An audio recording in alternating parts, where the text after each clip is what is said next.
Hello guys, नमस्कार। कैसे हो? ऊपर वाले की कृपा से ठीक ही होंगे। अब आपको सामने एक नई कहानी के साथ आपके सामने फिर आई हूँ। एक कहानी है मेरे जीवन से जुड़ी हुई कि मेरे भाई क्या कहते बच्चा होने वाला था। तो क्या कहते हैं होली पड़ गई, तो होली के दिनों में पहला बच्चा था। तो होली के दिनों में कहते हैं कि क्या कहते हैं पहली होली माँ बापों के यहाँ होनी चाहिए। इसलिए मैं पहली होली को माँ बापों के यहाँ गए हुए थे। पूरा भाई 8वां महीना लगा हुआ था, माँ बापों के यहाँ गए हुए थे। तो होली हुई तो क्या कहते हैं इधर से ससुराल वाले भी चले गए।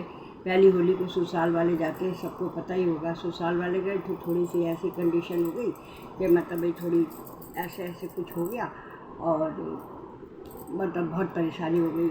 तो फिर मैं क्या कहते हैं फिर सारे दिन इसी लड़ाई झगड़े में खाना नहीं खाया। और रात को सोते टाइम मम्मी कहने लगी कि बेटा चलो जो हुआ सो हुआ, छोड़ो, आप ख़त्म करो और खाना खा लो। मम्मी को भी नहीं पता था और किसी को मुझे भी नहीं पता था। मम्मी ने एक कटोरी भर के प्लेट में पपीता काट दिया, कहते ले खाना ना खाया जाए तो पपीता खा ले। फिर मैंने पपीता खा लिया। रात के 9 बजे 10 बजे पपीता खा लिया। अब क्या हुआ, कहते हैं गर्भवती महिला को पपीता नहीं खाना चाहिए, लेकिन हमें तो पता नहीं था। अब तो हर चीज़ यूट्यूब पे बताते हैं, ये नहीं करना चाहिए, वो करना नहीं चाहिए। तब तो पहले मिनट में हॉस्पिटल भी नहीं जाया करते थे और इतनी बातें पता भी नहीं था। बस घरेलू दाइयाँ आती थी और बच्चे पैदा करती थी। चलो ठीक है, जिसकी किस्मत में जो होता था वो उसको मिल जाता था। मैंने पपीता खा लिया। जब मैंने पपीता खा लिया तो रात भर तो मैं आराम से सो गई। सुबह दिन की लड़ाई से घबरा तो गई थी, लेकिन रात को फिर पपीता खा लिया। फिर वो क्या कहते हैं सुबह उठी तो मेरे पेट में दर्द होने लगा। पेट में दर्द होने तो मम्मी ने पास में पड़ोस में दाई रहती थी, उसको बुलाया। तो वो कहने लगी कि विद्या तेरी बेटी के तो पेन हो रहे हैं बच्चा होने के। तो मैं बोली नहीं मम्मी, अभी तो 8वां महीना, कैसे पेन हो रहा है? कह रहे कोई बात नहीं, हो ही रहा है।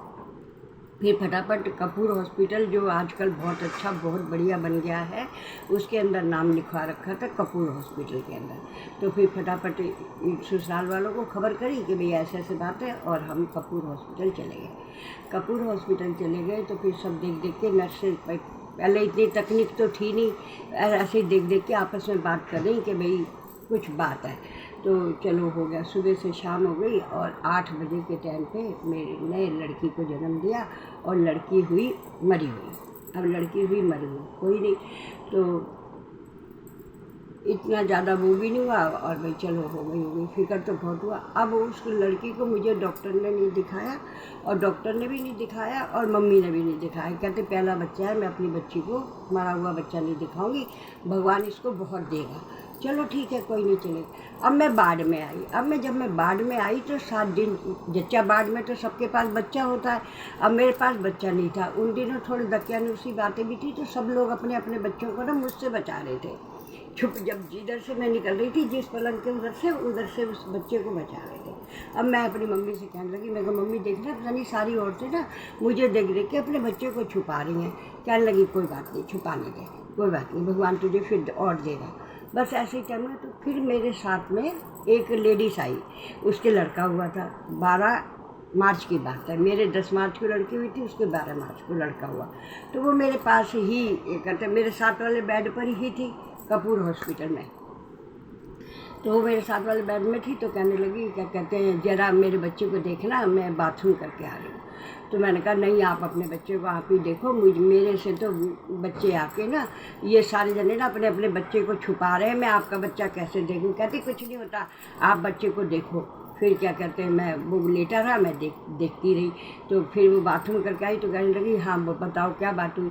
मैं कहा ऐसे ऐसे बात है, 10 तारीख को ना मेरे लड़की मरी हुई पैदा हुई थी, तो सारे जने मेरे से अपना बच्चा छुपा रहे हैं। उन्होंने कहा छुपाने दो, आप ये लो मेरे बच्चे को गोद में लो। उन्होंने मेरे बच्चे को, अपने बच्चे को मेरे गोद में दिया। मैं बहुत खुश कि देखो दुनिया में कितना फ़र्क है, सारा बाढ़ मुझसे अपने बच्चे छुपा रहा है और इसने कहा कि आप अपनी मेरे बच्चे को आप गोद में लो। लड़का था उसका, मैंने उसको गोद में लिया, प्यार व्यार किया और मैं बहुत खुश हुई कि भाई देखो ऐसे भी लोग हैं। फिर उसने अपना मुझे बताया, कहने लगी देखो अगली 10 तारीख को ही, जो आपको 10 तारीख को हुआ, अगली 10 तारीख को होली से 2 दिन पहले मेरे भी इसी तरीके से लड़की हुई थी। मेरे भी इस तरीके से लड़की हुई थी और वो मर गई थी। तो आज देख लो 12 तारीख को मेरे को दूसरा ये बच्चा हुआ है।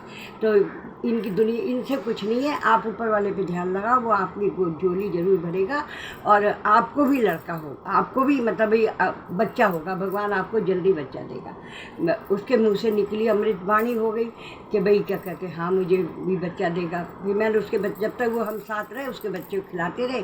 पता नहीं पहले मेरी छुट्टी हुई, पता नहीं उनकी पहले छुट्टी हुई, भगवान जाने, मुझे इतना याद नहीं है, पुरानी बात है। तो फिर क्या कहते हैं, हम लोग अपने घर आ गए। घर पे आके जो भी सगन साध जो थोड़ा बहुत होता है मम्मी ने करा। मेरे ससुर जी ने मेरी झोली में और चीकू से मेरी झोली भर दी कि भाई चलो। कहने मेरे ससुर बहुत अच्छे थे, देवता थे एक तरह से। कहने लगे फिक्र नहीं करना बेटा, क्या कहते हैं कोई बात नहीं, और अगले साल भगवान तेरे को फिर देगा। मेरी गोद में चीकू रख दिया, मैंने चीकू को चूमा और मैं क्या कहते हैं अपने दिनचर्या चलने लगी। कोई बात नहीं, कभी कभी बीच में ताने आ जाते थे सास वगैरह के कि मरी हुई लड़की पैदा करी। मैंने कहा कोई बात नहीं, मैं ऊपर भगवान, मैं तो सुनते हॉस्पिटल से देखती आ रही थी कि भाई ये बात है, तो घर में भी सुन लिया, कोई फ़र्क नहीं पड़ता कोई बात। उससे ध्यान लगाया, उससे ध्यान लगाना बहुत ज़रूरी है। अच्छी बात हो बुरी बात हो जो भी बात हो, उससे ध्यान लगाओ। तो फिर देखो चमत्कार क्या हुआ। अगले साल, वो बात है क्या कहते हैं 74 में लड़की हुई थी। अगली साल उसी 12 तारीख को, उसी दिन 1 साल के बाद 12 तारीख को मेरे घर भी लड़का पैदा हुआ। मैं भी एक लड़के की माँ बनी, अब वो मैं भी एक लड़के की माँ बनी है। और भगवान ऐसे जैसी मेरी सुनी है दाता सबकी सुने। कोई भी बात हो जाए घबराना नहीं चाहिए, भगवान के आगे जाके हित लगाना चाहिए। वो अगर तुम सच्चे हो, तुम सही हो, तो भगवान तुम्हारी झोली जरूर भरेगा। अब भगवान की कृपा से मेरे पास 3 बच्चे हैं, 3 लड़के हैं, सबकी शादी हो गई है, सब अपने अपने घर में मस्त हैं और मैं अपने पति के साथ मस्त हूँ। Thank you.